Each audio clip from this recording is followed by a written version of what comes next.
my God. Do you see that? I just got my hands on trail cam footage from Alaska, and it proves monsters are hunting Bigfoot. This isn't just another sighting, but the most blood-soaked Sasquatch encounter ever captured on film.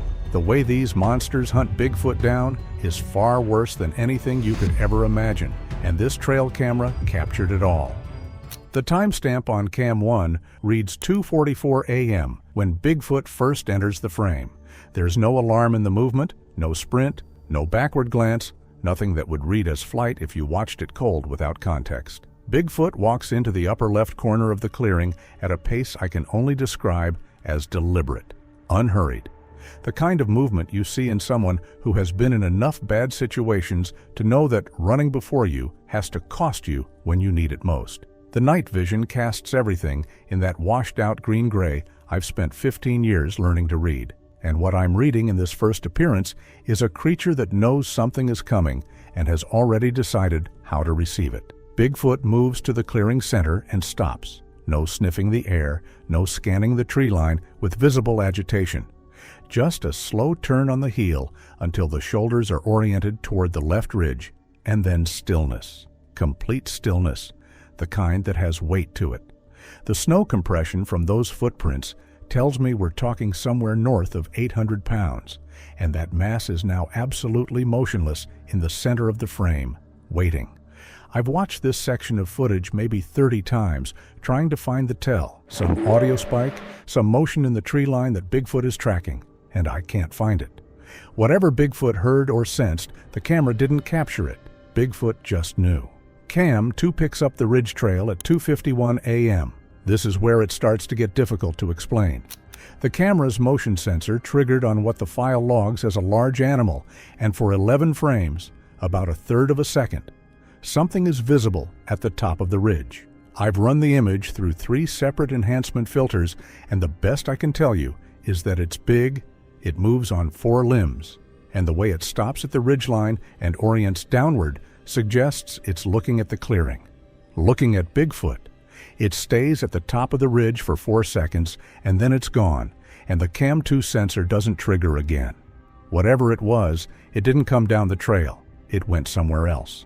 Back on Cam 1, Bigfoot hasn't moved. Still centered, still oriented toward the left ridge, that enormous silhouette of muscle and fur holding the kind of stillness that takes discipline to maintain. What changes at 2:58 a.m. is subtle enough that I missed the first 2 watches. Bigfoot's breathing pattern. In the cold air, the condensation plumes are visible from the camera's distance, and for the first 20 minutes, they've been slow and even.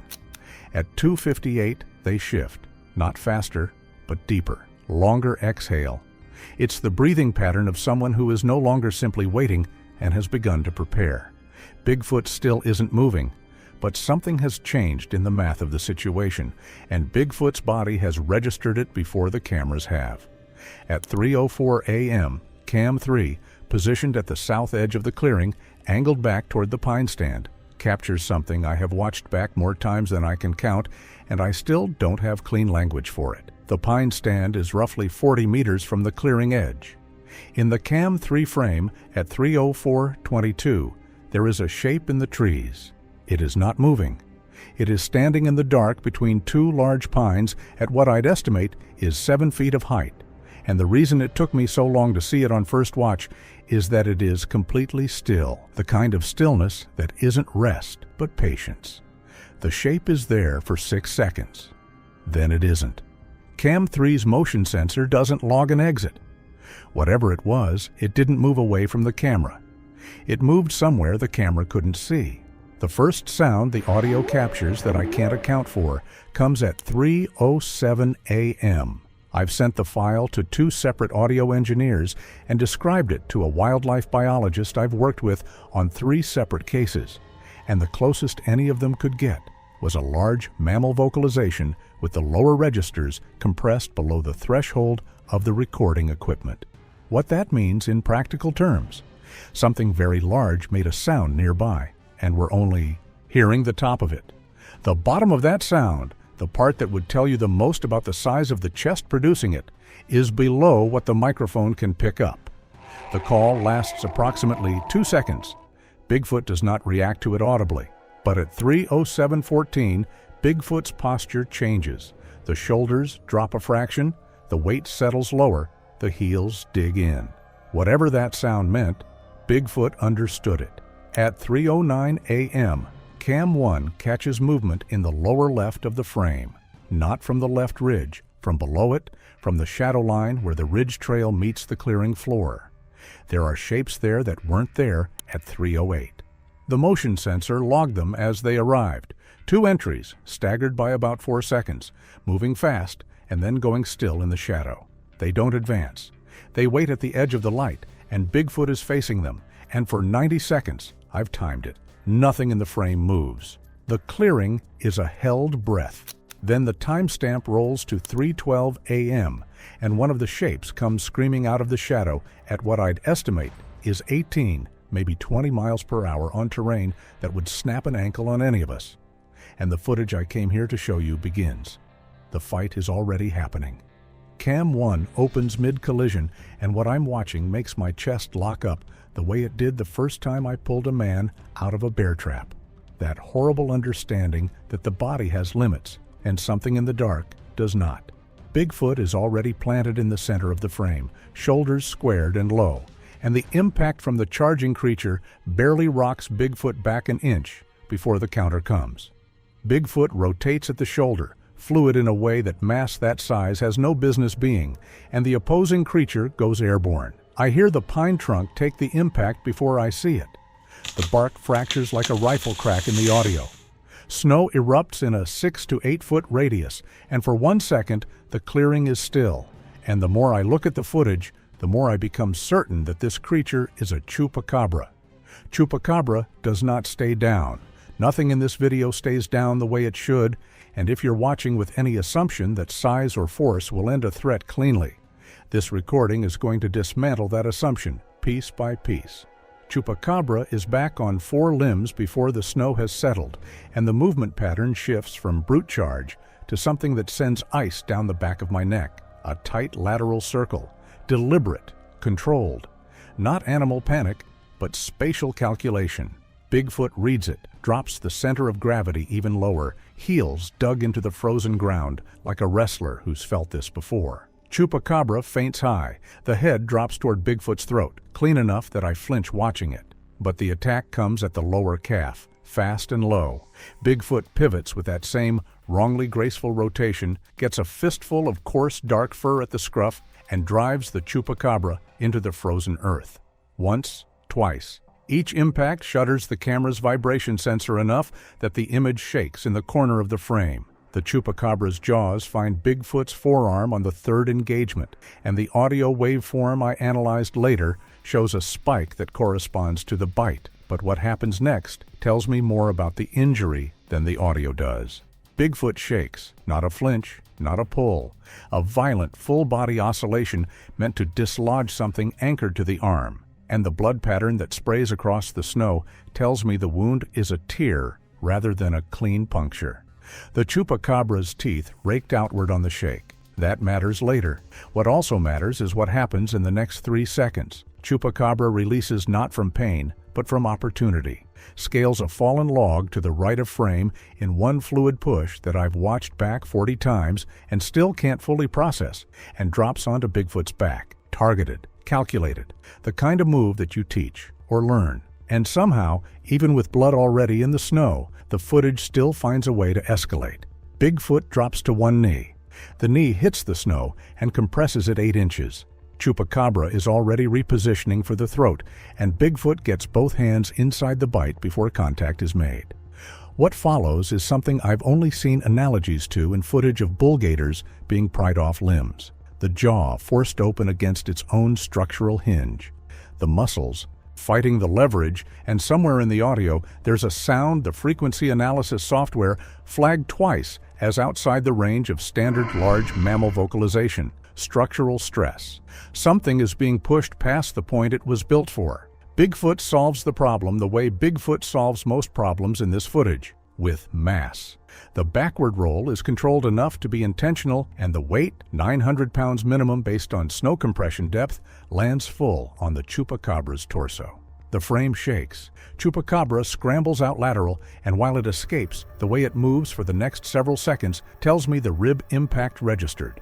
It's not favoring a leg, it's managing its breath. That's a different kind of damage. What happens next is the moment I've replayed more than any other, because it tells you something about Chupacabra's cognition that should not be possible. Chupacabra retreats to the tree line. Full retreat, maybe 20 feet into shadow. And I thought on first watch that the engagement was breaking. It wasn't. Chupacabra was recalculating. The re-entry sprint comes at an angle that accounts for Bigfoot's established pivot direction from the previous two exchanges. Chupacabra has observed a pattern in Bigfoot's defensive rotation and is now attacking the opposite shoulder. Bigfoot anticipates it anyway, reads the angle a half second before contact, and intercepts mid-charge with a strike across the muzzle that snaps the Chupacabra's head right and sends a visible spray of dark fluid across the snow. That should have been the final lesson. Instead, Chupacabra drops, not collapses, drops deliberately, targeting the knee joint while Bigfoot's weight is shifted from the intercept strike. A sacrifice move. Take the hit to the head to get access to the joint. The knee destabilizes. Bigfoot catches itself on the stump to the left of frame, but the balance is compromised, and for the first time in this footage, Bigfoot is reacting rather than countering. Both pull back. The gap settles at roughly 15 feet, and the snow between them is churned into a record of everything that just happened. Overlapping craters, deep anchor marks, two blood traces already beginning to freeze at the edges in the 3 a.m. cold. Bigfoot's breathing is visible in the night vision, long, slow plumes of condensation, managing exertion, conserving, recalculating. The Chupacabra's chest is heaving. The clearing is quiet for exactly 4 seconds. Then, a human figure steps out of the ridge trail, and everything changes. The figure is naked. That's the detail that hits first, before anything else registers. Not the erratic movement, not the fact that it's 31 degrees on that ridge, not even the path it took to arrive at a clearing no casual hiker stumbles into by accident. The man walks out of the tree line like he belongs there. Like the 9-foot creature and the dog-headed biped bleeding into the snow 20 feet apart are furniture he's accounted for. I know what hypothermic movement looks like. The shuffle, the crossed arms, the body caving inward to protect its core. This man moves like none of that is happening. His stride is deliberate, his arms hang loose, and he stops at 30 feet from where Bigfoot and Chupacabra are still locked in their reset distance and just stands there. The way he stands there is the worst part, because it isn't confusion and it isn't fear. It's attention. He's watching the fight the way a coach watches film, and the fact that he's calm is much scarier than if he had been screaming. The distortion starts at the skin, and it starts everywhere at once. The clinical language feels dishonest, because those phrases suggest something gradual, something that builds with enough mercy to let your brain process it. What I'm watching is not merciful. Under the night vision's green wash, the man's body begins to look wrong, the way a reflection in moving water looks wrong. Proportions correct for one frame, and then not. The error compounding faster than your eye can track. His musculature isn't flexing, it's expanding the way a sponge expands in water, volumetrically, the skin stretching to accommodate mass that wasn't there 3 seconds ago. His limbs are lengthening from the inside. The skeletal changes are audible. I've had 3 separate audio engineers listen to the raw file independently without context, and all 3 came back with the same answer. Bone. Rapid, catastrophic architectural reconstruction happening in 12 to 18 seconds. The werewolf form arrives the way a storm arrives. There's a moment where you still recognize the sky, and then there isn't. 8.5 feet of something wrong in every dimension. Too tall, too wide at the shoulder, the head elongated forward in a way that reorients every other proportion around it. The werewolf doesn't roar, it simply orients.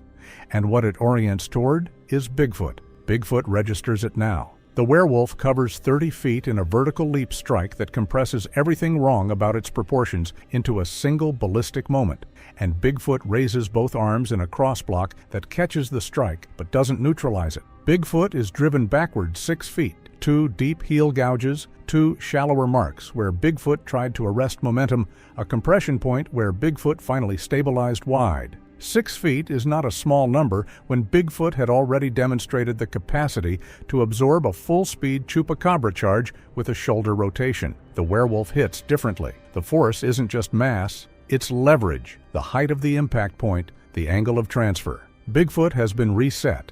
That first hit tells me everything.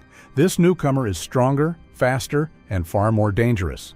And if that first strike looked bad, it was only the opening move of something much worse. Chupacabra processes this faster than I would have expected. The stillness breaks, and Chupacabra is moving, not toward the werewolf, not in retreat, but in a wide flanking arc that brings Chupacabra around to Bigfoot's left side, while the werewolf is still in close contact on the right. I don't believe it's coordinated. I've watched the footage at quarter speed with the frame counter running, and there's no signal between them, no pause suggesting communication. What I think is happening is simpler and somehow more disturbing.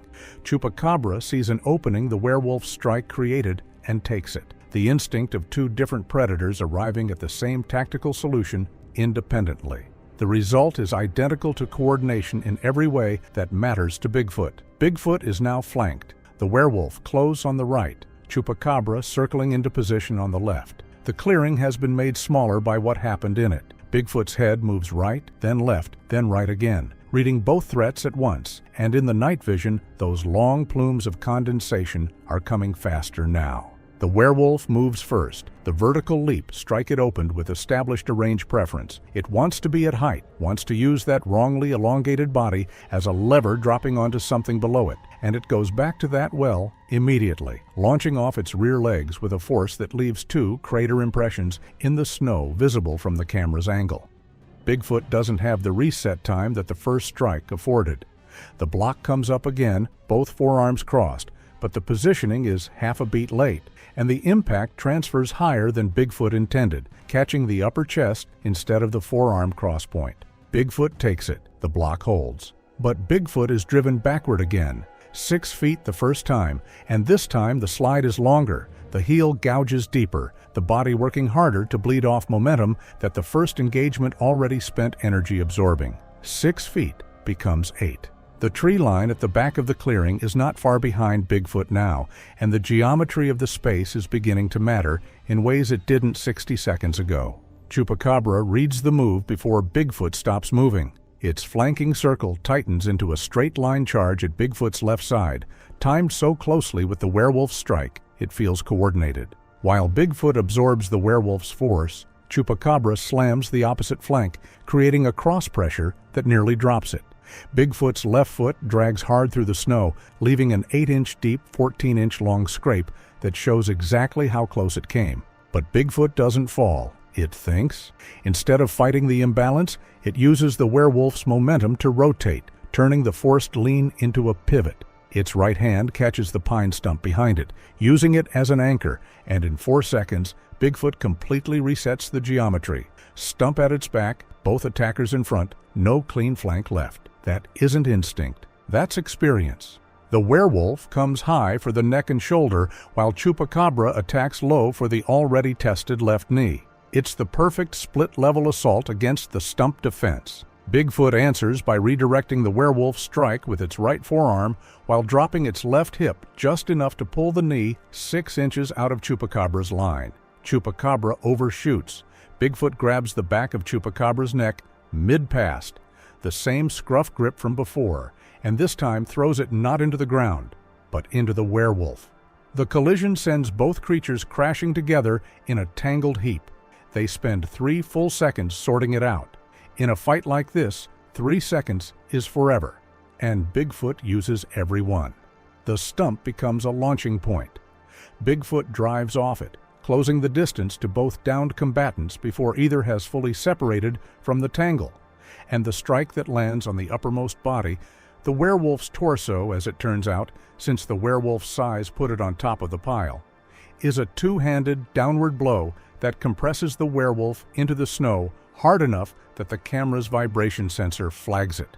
The werewolf's recovery time from this impact is the longest single pause in its behavior pattern so far. 4 seconds of stillness before the limbs begin moving again. 4 seconds is not long. 4 seconds tells me something about what that blow transferred. Chupacabra is already moving. Chupacabra was on the bottom of the collision pile, which should have been worse, but Chupacabra's smaller mass meant less of the impact to absorb. And Chupacabra's lateral scramble out of the tangle is faster than the werewolf's vertical recovery. The bite comes before I anticipate it. Chupacabra targeting Bigfoot's shoulder from below, while Bigfoot's weight is still committed forward over the werewolf. The teeth find the shoulder region and the grip is deep, and the blood that hits the snow isn't the thin spray from the forearm tear previously. This is volume. This is a wound that has broken something structural in the tissue, and Bigfoot's response, a full-body shudder that tries to break the bite through sheer oscillation, doesn't fully dislodge it this time. The werewolf is back on its feet. The 4-second recovery window is closed. Bigfoot is now bearing a live bite on the shoulder while the werewolf resets its approach angle, and the stump anchor is behind Bigfoot again because the forward commit took Bigfoot off it. The geometry that Bigfoot solved 30 seconds ago has been unsolved. The clearing reads differently now in the snow compression record. The pivot marks, the drag lines, the collision crater from the Chupacabra werewolf impact, the new blood dispersal from the shoulder wound spreading dark across the green-gray night vision in a pattern that tells me Bigfoot is shaking the shoulder, trying to break the grip, and the grip is not breaking. The tree line behind Bigfoot is close. The ridge is behind the tree line. Beyond the ridge is the cliff edge, and I know from the trail survey maps I've walked personally that the drop on the other side is somewhere between 35 and 45 feet down to the river. And the worst part is that the battlefield itself is quietly setting up the next disaster. Bigfoot doesn't know that yet. Bigfoot is still fighting forward. The tree line absorbs Bigfoot's retreat without resistance. That's the thing about conifer stands at this elevation. The canopy is dense enough that the night vision loses definition at the edges, the branches fracturing the green-gray light into overlapping shadows that make depth perception unreliable even on a good recording.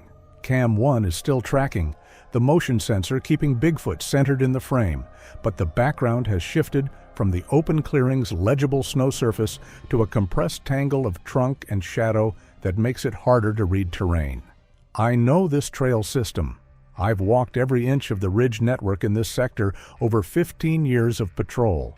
And when I first watched this section of footage and saw Bigfoot moving backward through that specific cluster of pines, I felt the cold hit me before I could articulate why. The ridge path narrows at the far edge of that stand.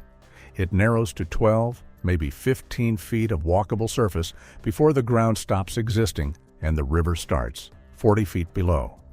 Bigfoot is moving toward it and doesn't know it's there. Chupacabra releases the shoulder bite somewhere in the first 10 feet of the tree line passage. I think it's terrain-driven. The spacing between trunks doesn't accommodate Chupacabra's lateral movement pattern cleanly, and the bite and drag strategy that was working in the open clearing becomes a liability when the environment tightens. What Chupacabra does instead is revert to the circling behavior from before, except now the circle has walls. The trunks force the arc into something more linear, more channeled, and Chupacabra is threading between them on Bigfoot's left side with a speed that the confined space shouldn't allow. The sound of Chupacabra's claws on frozen root systems is distinct in the audio, a rapid, irregular percussion that I've isolated and amplified in the enhanced file. And it's the sound of something that has operated in dense terrain before, that has learned to use root systems as grip surfaces rather than obstacles. Chupacabra is not slowed down by these trees. Chupacabra is faster in them. The werewolf is slower. The werewolf's size, the wrongly wide shoulder span, the height that puts the head into lower branch territory, means the tree line is genuinely resistant to its movement. I can see branches deflecting in the footage, small ones snapping, the werewolf's passage leaving a wider disturbance signature in the canopy than Bigfoot's or Chupacabra's. This should be an advantage for Bigfoot. The werewolf is the greater force multiplier of the two, and if Bigfoot can use the terrain to blunt the werewolf's engagement while managing Chupacabra in the confined space, the dynamic shifts. Bigfoot seems to understand this because the retreat slows. Bigfoot stops using the trees as a passage and starts using them as a resource, putting trunks between itself and the werewolf's approach angle, forcing the werewolf to root around rather than through, buying seconds. Each second Bigfoot buys in here is a second the werewolf spends on a detour. The problem is Chupacabra, which needs no detour, which is already inside Bigfoot's defensive perimeter on the left and accelerating. The audio from this section of the footage has a quality I've only ever heard once before, in a recording a colleague sent me from a separate incident in the Cascades. A specific kind of silence underneath the action sounds, like the forest itself has stopped producing ambient noise, and I don't know what to do with that observation except to report it. Chupacabra hits the left knee again. The targeting is not coincidental at this point. Chupacabra has now attacked the same joint 3 times across the full engagement sequence, and the consistency tells me Chupacabra has identified it as the primary structural vulnerability and is committed to a campaign against it rather than opportunistic targeting. The hit lands differently in the tree line than it did in the clearing because Bigfoot's footing is compromised by root systems, and the partial destabilization that resulted from the clearing hit becomes something closer to a genuine collapse in here. Bigfoot's left leg buckles to 45 degrees. The hand that shoots out to catch the nearest trunk is the only thing that prevents a full fall, and I can see the bark compress and splinter under the grip. Bigfoot is putting enough force through that handhold to leave visible damage on a pine trunk that I would estimate at 14 inches in diameter. The werewolf finds a routing gap. The detour around the trunk cluster Bigfoot used as a barrier brings the werewolf in from a higher angle than before. It's on a slight upslope relative to Bigfoot's current position, which is already compromised by the left leg buckle, and the shoulder impact that the werewolf delivers from that elevated angle is the most forceful single strike in the footage so far. The force transfer analysis I did on the snow disturbance later put the impact equivalent somewhere above anything I have a clean reference point for. Bigfoot takes it on the right shoulder, the same shoulder that took the deep bite 20 seconds ago, and the combination of existing tissue damage and the fresh impact force produces a sound in the audio that the waveform displays as a double spike. 2 events in the same moment, the wound and the blow, both registering simultaneously. Bigfoot's grip on the pine trunk is the only anchor, and the anchor holds, but the direction of force is wrong. The werewolf's elevated angle is pushing Bigfoot backward and to the right. And to the right is where the ridge path opens up, where the trees thin, where the ground narrows toward the edge. Bigfoot tries for a lateral exit. The move is to the left, away from the cliff, back toward the open clearing, back to terrain where the stump anchor and the open snow give Bigfoot options. I watch Bigfoot's weight shift left in the footage, and I want the shift to complete. It doesn't complete. Chupacabra is already there. Chupacabra has been running the left channel through the trees for the last 15 seconds and is now positioned exactly where Bigfoot's lateral exit would land, and Chupacabra's body is low and braced, a living wall across the only viable escape route. The exit closes. Bigfoot's weight shift aborts midway, which means Bigfoot is now neither committed left nor anchored right, and the werewolf's next strike finds Bigfoot in that moment of indecision. The ridge path opens behind Bigfoot's next backward step. I can see the tree density change in the footage. The shadows thin, the background lightens slightly as the canopy breaks, and the snow surface behind Bigfoot's heels becomes the flat, reflective white of exposed ridge rock dusted with ice. Bigfoot doesn't see it. Bigfoot is reading the werewolf in front and Chupacabra to the left, processing 2 threat vectors simultaneously while managing a compromised left leg and a bleeding right shoulder. And the ground situation behind is not something Bigfoot has processing bandwidth for right now. The werewolf executes a high-force shoulder impact that is not a strike so much as a push, both hands driving forward into Bigfoot's chest, the full mass of the werewolf's frame committed to linear force rather than angular leverage. It is the simplest move the werewolf has made in this entire engagement. It is the most effective. Bigfoot's right heel finds nothing. The edge is there, and then Bigfoot is not, and the footage catches the fall in the half-second before Bigfoot drops below the camera's downward angle limit. Arms out, the massive body rotating slightly as gravity claims it, the blood from the shoulder wound tracing a brief dark arc in the night vision against the white of the open air below the ridge. The thud that registers in the audio 2.3 seconds later is the river finding Bigfoot first. And if you think the fall is the end of this fight, the river is about to prove otherwise. Because somehow, the cliff isn't the kill shot. It's just the handoff to the next nightmare. The werewolf and chupacabra stand at the edge. Neither of them looks down for long.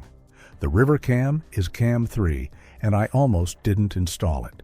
That's the thing I keep coming back to when I try to make sense of how this footage exists at all. The river placement was a last-minute decision, a gut call I made on a Tuesday afternoon 3 weeks before this recording, because the sandbar at the base of the North Ridge showed compression patterns I couldn't explain, and I wanted eyes on the water at night.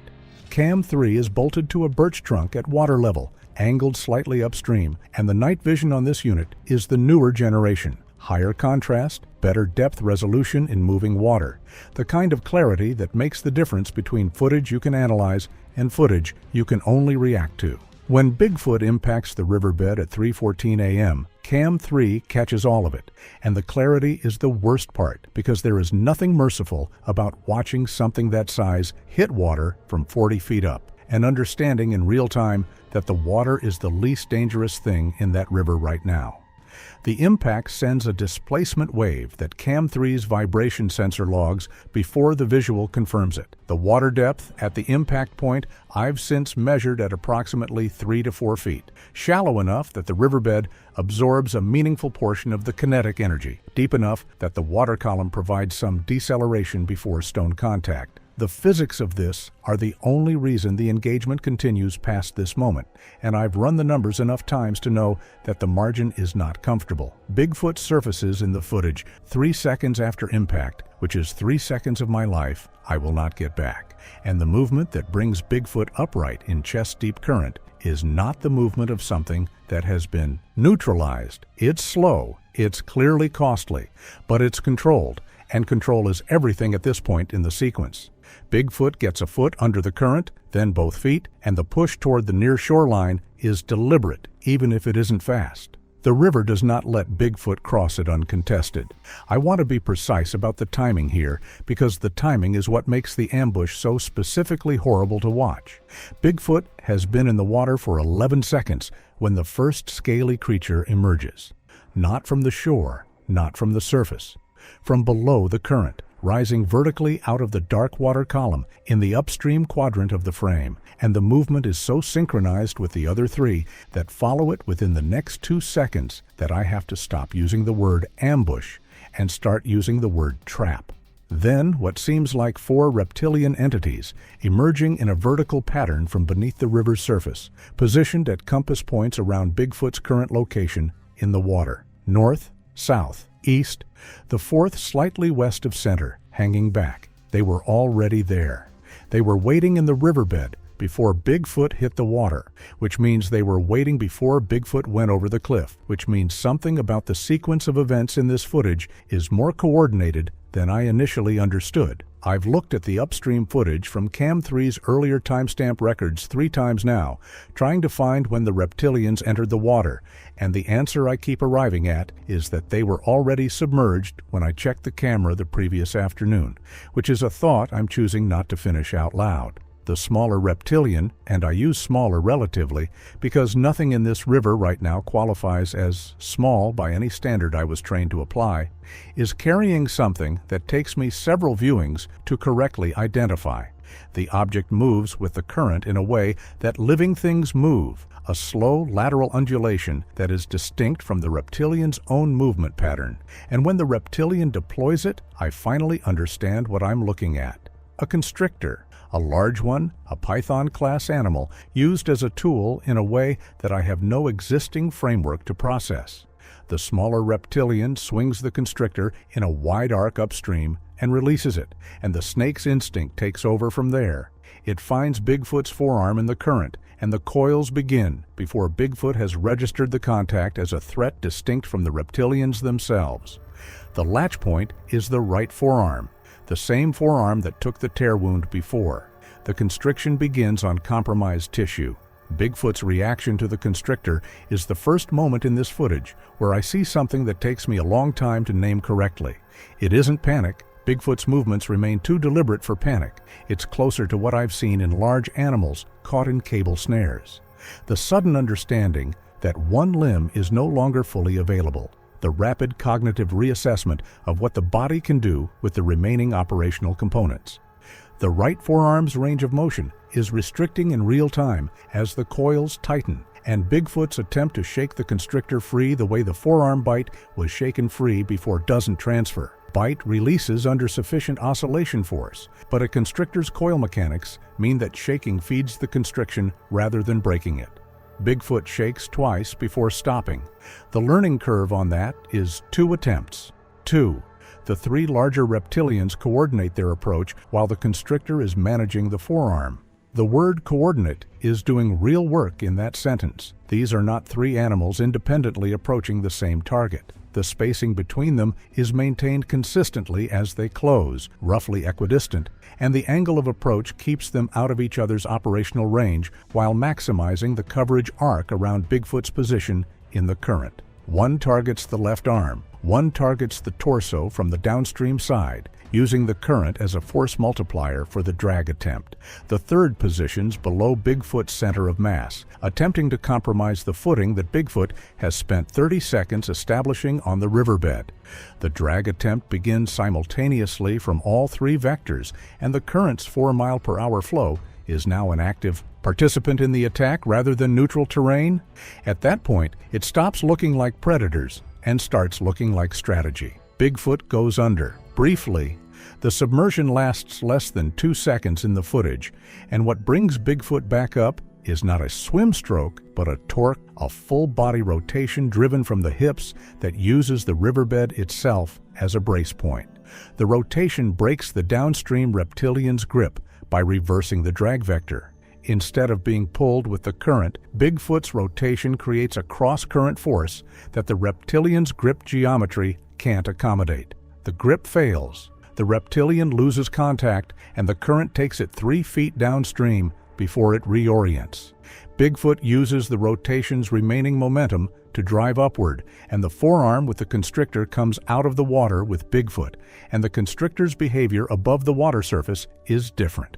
It doesn't release, but it recalibrates, and that recalibration costs it half a coil's worth of constriction pressure, which is enough for Bigfoot to get the left hand under the coils and begin forcing separation. The shore is 8 feet away. Bigfoot covers it in 3 movements that I would not describe as swimming so much as controlled falling in the right direction, each push off the riverbed buying distance while the 2 remaining gripping reptilians are dragged along and the constrictor loses another coil. The bank is frozen mud and exposed root systems, and Bigfoot hits it on hands and knees, which is not how Bigfoot has arrived anywhere else in this footage. The knees in the mud tell me what the rest of the footage has been building toward. Bigfoot is running out. Not out of ability, not out of cognition. Out of the reserves that ability and cognition run on, the deep physical account that has been paying out since 3:12 a.m. and has now been hit by a 40-foot drop and a river ambush on top of everything that came before. Bigfoot gets up anyway. The reptilians are already following onto the shore. The shoreline is wrong for Bigfoot, and Bigfoot knows it immediately. I can read the terrain assessment in the movement pattern, the way Bigfoot's head sweeps the bank in the first 2 seconds after standing, the slight pause before committing to a direction, the adjustment in foot placement that tells me Bigfoot is reading the surface the way I read it when I walk this stretch in spring thaw, when the frozen mud has the deceptive firmness of something that will hold until it doesn't. The root systems are exposed and glazed with ice. The bank slopes unevenly, dropping toward the water on the left and rising into a boulder field on the right, and neither option gives Bigfoot the flat anchored surface that made the clearing's pine stump a viable pivot point. The terrain that helped Bigfoot think in the forest is gone. What's here instead is a 15-foot strip of compromised footing between a river full of reptilians and a boulder field that limits movement to single-file passage. Bigfoot is exhausted, bleeding from 2 significant wounds, and standing on ice-glazed mud with 4 reptilian entities closing from the waterline. The math of this moment is not good. The constrictor releases on the bank. I think it's temperature-driven. The air at the shoreline is several degrees colder than the river water, and the python-class animal's thermoregulation drops fast enough in that ambient temperature that the coil tension reduces before Bigfoot has to force the remaining separation. The right forearm comes free, and Bigfoot shakes the constrictor loose with one hard downward snap of the arm that sends the animal back toward the water's edge, where it disappears into the current without the smaller reptilian making any visible attempt to recover it. The constrictor was a tool. It served its function, and now it's gone, and the smaller reptilian that deployed it is already on the bank, moving with the low, flat-bodied speed that reptilian locomotion produces on solid ground, faster than you expect, smoother than you can prepare for, the center of mass so close to the surface that there's almost no silhouette to track in the night vision. Bigfoot targets the smaller reptilian first, and I think I understand why. The constrictor deployment identified the smaller reptilian as the unit with the most sophisticated tactical function in the group, and eliminating the tactician before re-engaging the eye. Larger physical threats is the kind of prioritization that you don't arrive at through instinct. You arrive at it through experience. Bigfoot closes the distance to the smaller reptilian in 2 strides that chew up the frozen mud and send ice fragments spraying in the night vision's green wash, and the strike that lands is not the 2-handed overhead blow from the clearing or the torso-to-ground slam from the tree line. It's a single-handed lateral sweep at ground level, catching the smaller reptilian mid-stride and redirecting its momentum into the boulder field to the right. The impact against the rock formation is audible on Cam 3's audio even over the river current, a dense, resonant crack that tells me the smaller reptilian hit stone with something structural rather than muscle. The smaller reptilian does not get up on the first attempt. It doesn't get up at all during the time this section of footage covers. The tactical sequencing Bigfoot uses throughout this entire file, clearing the constrictor handler before re-engaging the primary threats using the boulder field as a weapon rather than an obstacle, is the thing I think about when people ask me whether what we're looking at is animal behavior, and I never quite know how to answer that. The python breaks free of the constrictor. The constrictor breaks free of Bigfoot. Those words got away from me there, and I'm leaving it because it's honest about the state my notes were in when I was first watching this footage. The snake hits the water and is gone, and now the engagement on the shore is Bigfoot versus 3, with the smallest threat neutralized against the boulder field, and 2 of the larger reptilians closing from the left, while the third attempts a flanking route along the base of the boulders on the right. The flanking route is the more dangerous approach because it puts a reptilian behind Bigfoot's current facing direction, and Bigfoot addresses it the way Bigfoot has addressed every positioning threat in this footage. Preemptively, the pivot toward the flanking reptilian happens before the flanking reptilian has completed its route, and the timing tells me Bigfoot tracked the movement in peripheral vision while managing the 2 frontal contacts, which is a level of simultaneous spatial processing that I find difficult to describe without using words that will make half my audience uncomfortable. The 2 frontal reptilians reach Bigfoot first, and the engagement that follows is different in character from anything in the previous sections of the footage. Bigfoot is not using the controlled, leverage-based throws from the clearing, not using the terrain anchor pivots from the tree line. What Bigfoot is doing on the shoreline is shorter, harder, more direct, strikes that are about force transfer rather than redirection, about ending contact quickly rather than exploiting it. The exhaustion is changing the fighting style in real time. Bigfoot hits the first frontal reptilian with a downward 2-handed blow to the dorsal surface that drives the reptilian's belly into the frozen mud and pins it for the 2 seconds Bigfoot needs to address the second. The second takes an elbow strike to the lateral skull region that produces a sound in the audio I've only heard otherwise in heavy equipment collision footage, and the second reptilian's movement pattern after that hit is degraded. Still mobile, still oriented toward Bigfoot, but the coordination between its limbs has lost the smoothness that characterized the river ambush. Something in the strike affected the vestibular system. The reptilian is fighting dizzy. Bigfoot turns back to the flanking reptilian and finds it stopped. Not injured, stopped, oriented, not toward Bigfoot, but toward the tree line above the boulder field. And the quality of stillness in the reptilian's posture is the specific stillness of an animal that has detected something it classifies above Bigfoot in its threat hierarchy. I watch the reptilian's head track something moving through the upper boulder field, and I know what's coming before the footage confirms it, because there is only one thing in this recording sequence that produces that specific response in another predator. The werewolf clears the boulder field's upper edge in a single drop that covers 12 feet of vertical distance and lands on the frozen mud of the shoreline with an impact that shakes Cam 3's mount enough to blur the frame for half. A second chupacabra emerges from the tree line above the bank simultaneously, moving down the slope in the three-limbed scramble that the hind leg injury from the cliff sequence has forced it into. And the remaining operational speed in that compromised body is still enough to cover the distance to the shoreline in under 4 seconds. And somehow, just when the shoreline fight should be ending, the original nightmare comes back for round 2. What happens in the next 8 seconds is the fastest resolution of any sub-engagement in this entire footage file. The werewolf takes the flanking reptilian, chupacabra takes the dizzy one. The methods are not surgical. The werewolf's jaw dislocation from before means the bite mechanics are compromised, and chupacabra's hind leg means the leverage is wrong. But neither of them needs precision here, because neither of the remaining reptilians is operating at full capacity. The flanking reptilian goes down under the werewolf's body weight and does not resurface. The dizzy reptilian takes 3 seconds longer, and chupacabra's forelimb propulsion is relentless in those 3 seconds in a way that tells me chupacabra's pain threshold is not a factor in its decision-making. The smaller reptilian that Bigfoot drove into the boulders has regained enough function to move, and it makes the only choice available to it. It goes back into the river, disappearing under the current in the upstream direction, and Cam 3 loses it within 2 seconds. The shore is quiet. Bigfoot is standing.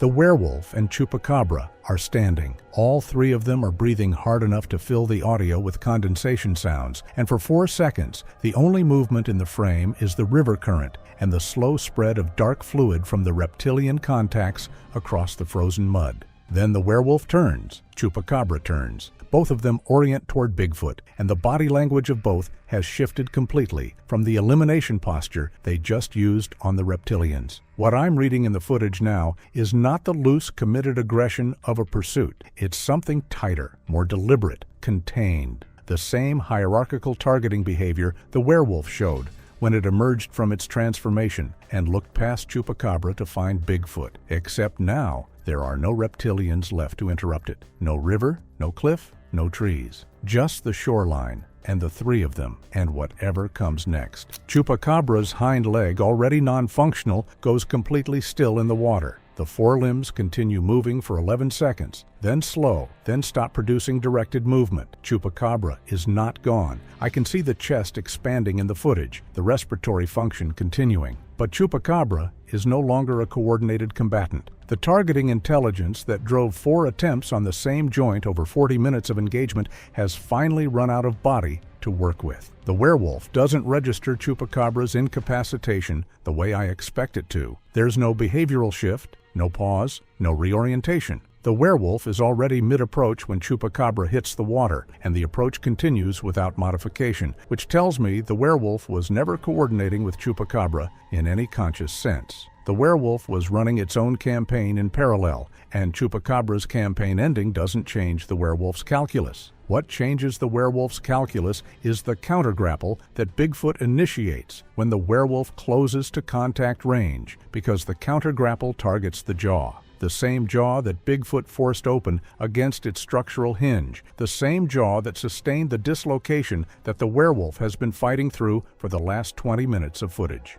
Bigfoot's left hand finds the lower jaw in the grapple, and the leverage applied is not the forced open defensive move. It's a lateral torque applied to a joint that is already operating outside its structural parameters, and the sound that produces in the audio is the worst single sound in this entire file. The lower jaw displaces further, the werewolf's bite mechanics, already compromised, cease to be a functional weapon. What the werewolf has left is body force. And body force without bite mechanics is a different kind of problem. Still dangerous, still enormous, but solvable in a way that the full werewolf wasn't. The final exchange covers the entire stone shelf, the waterline, and 6 feet of boulder field base in a rotational pattern that Cam 3 barely keeps pace with. Bigfoot uses the boulder surfaces the way Bigfoot used the pine stump in the clearing, as anchor points, as pivot references, as surfaces to drive the werewolf against when the force differential allows it. The werewolf relies on body force exclusively now. No bite, no precision, just the raw commitment of a mass that size moving at a target.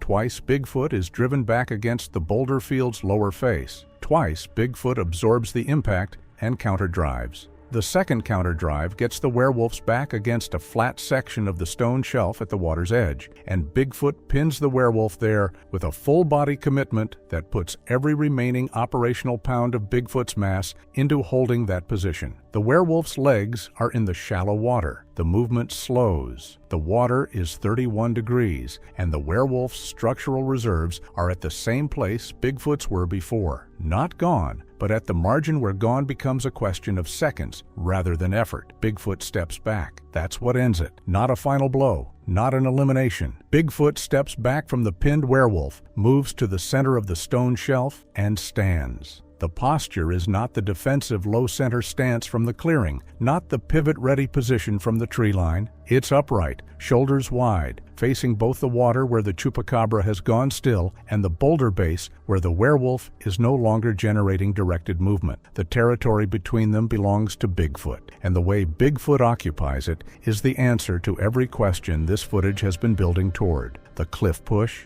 the river ambush, the reptilian trap, the containment behavior, the campaign that started before 3:12 a.m. and ends here on a frozen shoreline at an elevation no one authorized me to visit alone. They were never trying to kill Bigfoot. They were trying to take the ground Bigfoot stood on. And Bigfoot just told them, in the only language this recording contains, that the ground is not available.